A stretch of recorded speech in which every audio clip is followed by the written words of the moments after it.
नमस्ते। भारत में गर्मी का मौसम अब सिर्फ एक मौसम नहीं रहा, ये हर साल एक बड़ी चुनौती बनता जा रहा है। हीट वेव यानी लू की जो लहरें हैं वो अब ज्यादा गंभीर हो रही हैं और समय से पहले भी आ रही हैं। चलिए इस बढ़ते हुए संकट को और इसके असर को आज थोड़ा और गहराई से समझते हैं। भारत गर्म हो रहा है, ये तो हम सब जानते हैं, पर इसका असली मतलब क्या है हमारे लोगों के लिए, हमारी अर्थव्यवस्था के लिए और हमारे आने वाले कल के लिए? सोचिए, लाखों लोग हर रोज कुछ इसी तरह की मुश्किलों से गुजरते हैं। तो आज की इस चर्चा में हम 4 खास बातों पर गौर करेंगे। पहले देखेंगे कि भारत के लिए ये गर्मी की चुनौती असल में है क्या, फिर समझेंगे इसके पीछे का साइंस, उसके बाद जानेंगे कि इसका असर कहां-कहां और कितना गहरा पड़ रहा है, और आखिर में बात करेंगे कि हम खुद को और अपने देश को कैसे सुरक्षित रख सकते हैं। चलिए तो शुरू करते हैं पहले हिस्से से। अब किसी भी समस्या को सुलझाने से पहले ये जानना जरूरी है कि वो समस्या आखिर है क्या, मतलब ऑफिशियल तौर पर एक हीट वेव होती क्या है। इस साल जो हुआ वो वाकई में चौंकाने वाला था। गर्मी ना सिर्फ जल्दी आई बल्कि बहुत ज्यादा तेज भी थी। आप सोचकर देखिए, मध्य प्रदेश, महाराष्ट्र और ओडिशा जैसे राज्यों में अप्रैल के महीने में ही पारा 43 से 45 डिग्री सेल्सियस को छू रहा था। तो सवाल उठता है कि हम हीट वेव कहते किसे हैं।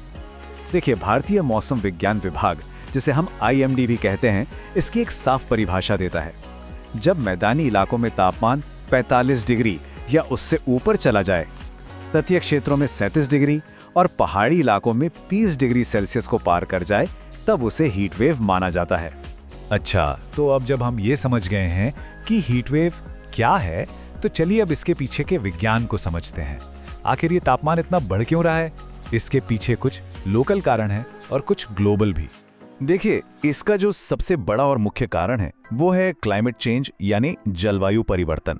इसकी वजह से पूरी दुनिया का जो औसतन तापमान है वो बढ़ गया है। आप इसे ऐसे समझ सकते हैं कि गर्मी का एक बेसलाइन ही ऊपर चला गया है, और जब बेसलाइन ही इतना ऊंचा हो तो हीट वेव तो और भी खतरनाक होंगी ही। और ये बात सिर्फ कहने के लिए नहीं है, ये आंकड़ा देखिए, ये सच में आंखें खोलने वाला है। एक नई स्टडी बताती है कि क्लाइमेट चेंज की वजह से भारत में अब भीषण हीट वेव आने की संभावना 30 गुना बढ़ गई है। जी हां, 30 गुना। ये एक बहुत बड़ी चेतावनी है। अब क्लाइमेट चेंज तो है ही, लेकिन इसके साथ साथ कुछ और चीजें भी हैं जो इस आग में घी डालने का काम करती हैं। खासतौर पर अल नीनो इफेक्ट। ये एक तरह का मौसमी पैटर्न है जिसमें प्रशांत महासागर का पानी जरूरत से ज्यादा गर्म हो जाता है और इसका असर पूरी दुनिया के मौसम पर पड़ता है। और बात यहीं खत्म नहीं होती। अब तो वैज्ञानिक एक और बड़े खतरे की तरफ इशारा कर रहे हैं, जिसका नाम है सुपर अल नीनो। ये वो स्थिति है जब समुद्र का तापमान औसत से 2 डिग्री सेल्सियस से भी ज्यादा गर्म हो जाए। अगर ऐसा हुआ तो इसके नतीजे बहुत गंभीर हो सकते हैं, जैसे कि रिकॉर्ड तोड़ गर्मी और भयानक सूखा। तो हमने ये तो समझ लिया कि गर्मी क्यों बढ़ रही है। अब आते हैं हमारे तीसरे और बहुत जरूरी हिस्से पर, इसका असर। यह भीषण गर्मी हमारे देश के हर हिस्से को, हर सेक्टर को कैसे प्रभावित कर रही है, चलिए देखते हैं। ये जो मैप आप देख रहे हैं, ये बहुत अच्छे से समझाता है कि कैसे एक हीट वेव बस एक अकेली घटना नहीं होती, ये एक चेन रिएक्शन शुरू करती है। मतलब इसका असर हमारे स्वास्थ्य से लेकर खेती, अर्थव्यवस्था से लेकर पर्यावरण, हर चीज पर पड़ता है। चलिए अगली कुछ स्लाइड्स में इन्हीं असर को एक एक करके समझते हैं। तो सबसे पहले बात करते हैं हमारी सेहत और हमारे पर्यावरण की। देखिए, सीधी सी बात है, जब गर्मी बढ़ती है तो बीमारियां और दुर्भाग्य से मौतें भी बढ़ती हैं। खासकर बुजुर्ग और बच्चे इसकी चपेट में ज्यादा आते हैं। इससे हमारे अस्पतालों पर जबरदस्त दबाव पड़ता है। इतना ही नहीं, हवा और पानी भी प्रदूषित हो जाते हैं और हमारे ग्लेशियर्स तेजी से पिघलने लगते हैं। और हमारे किसानों के लिए तो ये एक विनाशकारी स्थिति है। गेहूं, आम, दूसरे फल, सबकी पैदावार घट जाती है। पानी की किल्लत इतनी हो जाती है कि कई बार किसानों को अपना घर-बार छोड़कर जाना पड़ता है। इसका सीधा असर खाने पीने की चीजों की कीमतों पर पड़ता है और किसानों और मजदूरों की कमाई पर भी। और ये नंबर देखिए, 34 मिलियन यानी 3 करोड़ 40 लाख। एक रिपोर्ट का अनुमान है कि 2030 तक सिर्फ गर्मी की वजह से भारत में इतनी फुल टाइम नौकरियों का नुकसान हो सकता है।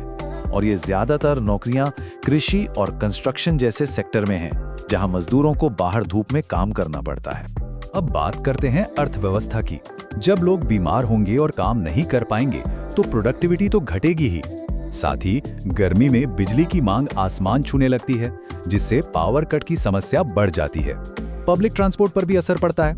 और हम सब जो एयर कंडीशनर और पंखे चलाते हैं, उससे निकलने वाला धुआं पर्यावरण को और नुकसान पहुंचाता है। इतनी सारी बुरी खबरों के बीच एक अच्छी खबर भी है। ये ग्राफ देखिए, ये दिखाता है कि 2016 के बाद से भारत में हीट वेव से होने वाली मौतों की संख्या में अच्छी खासी कमी आई है। और ऐसा हुआ है हमारी आपदा प्रबंधन टीमों की वजह से, जिन्होंने सही समय पर पूर्वानुमान और बचाव के उपाय लागू किए। ये इस बात का सबूत है कि अगर हम कोशिश करें तो जानें बचाई जा सकती हैं। और इसी पॉजिटिव नोट पर चलिए चलते हैं अपने आखिरी हिस्से की तरफ, सुरक्षा और तैयारी।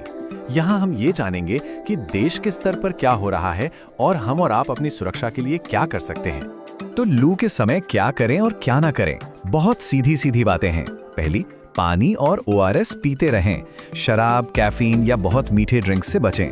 दूसरी, हल्के रंग के ढीले ढाले सूती कपड़े पहनें। तीसरी, जब धूप तेज हो तो बाहर ज्यादा मेहनत वाला काम ना करें। और एक बहुत जरूरी बात, कभी भी बच्चों या पालतू जानवरों को बंद खड़ी गाड़ी में अकेला ना छोड़ें। अब मान लीजिए किसी को गर्मी लगने के लक्षण दिखें, जैसे चक्कर आना या उल्टी जैसा महसूस होना, तो क्या करना चाहिए? ये 4 कदम याद रखिए। पहला, तुरंत डॉक्टर की मदद लें। दूसरा, उसे फौरन धूप से हटाकर किसी ठंडी जगह पर ले जाएं। तीसरा, थोड़ा थोड़ा करके पानी या ORS पिलाएं। और चौथा, शरीर को ठंडा करने के लिए गीले कपड़े का इस्तेमाल करें। ये तो हुई हमारी आपकी बात। अब देखते हैं कि राष्ट्रीय स्तर पर क्या हो रहा है। इसमें भारतीय मौसम विज्ञान विभाग यानी IMD एक बहुत ही अहम रोल निभा रहा है। वो समय पर चेतावनी देने के लिए काफी एडवांस टेक्नोलॉजी का इस्तेमाल कर रहे हैं। जैसे कि IMD के पास एक GIS हीट वेव पोर्टल है। ये एक तरह का इंटरैक्टिव मैप है जो बताता है कि अभी कहाँ कितनी गर्मी है और अगले 5 दिनों का पूर्वानुमान क्या है। इसके अलावा उनके पास एक वल्नरेबिलिटी एटलस भी है जो ये पहचानता है कि देश के कौन से जिले हीट वेव के लिए सबसे ज्यादा संवेदनशील हैं, ताकि वहां खास तैयारी की जा सके। तो आज की इस पूरी बातचीत के बाद एक बड़ा सवाल हमारे सामने खड़ा होता है। हम जानते हैं कि भारत का भविष्य और गर्म होने वाला है, तो ऐसे में हम अपनी नीतियों को, अपने शहरों को और अपनी जिंदगियों को कैसे बदलें कि हम इस चुनौती का सामना सिर्फ कर पाएं बल्कि इसके साथ जीना भी सीख सकें। ये एक ऐसा सवाल है जिस पर हम सबको मिलकर सोचना होगा।